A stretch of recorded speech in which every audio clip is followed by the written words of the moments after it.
KPR கலை அறிவியல் மற்றும் ஆராய்ச்சி கல்லூரியில் நுண்ணறிவு அமைப்பு மற்றும் தரவு அறிவியல், புலம் கணினி அறிவியல் மற்றும் தரவு பகுத்தாய்வு துறை சார்பாக பள்ளி மாணவர்களுக்கான நெக்சஸ் 2025 அறிவியல் கண்காட்சி நடைபெற்றது.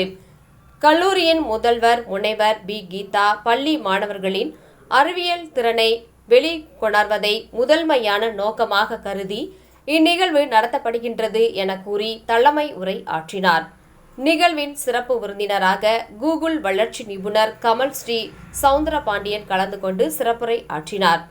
இதனைத் தொடர்ந்து மாணவர்கள் தயாரித்த அறிவியல் கண்டுபிடிப்புகளை சிறப்பு விருந்தினர்கள் மற்றும் துறை சார்ந்த நிபுணர்கள் பார்வையிட்டனர். பெங்களூர் டெலைட் நிறுவனத்தின் மனித வள மேம்பாட்டாளர் என். கருணாகரன் சிறந்த அறிவியல் கண்டுபிடிப்புகளுக்கு பரிசுகளை வழங்கினார்.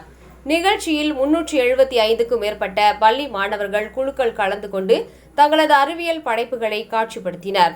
மாணவர்கள், பேராசிரியர்கள், துறை தலைவர்கள், கல்லூரி அலுவலக நிலை பணியாளர்கள் என 1000க்கும் மேற்பட்டோர் கலந்து கொண்டு பார்வையிட்டனர்.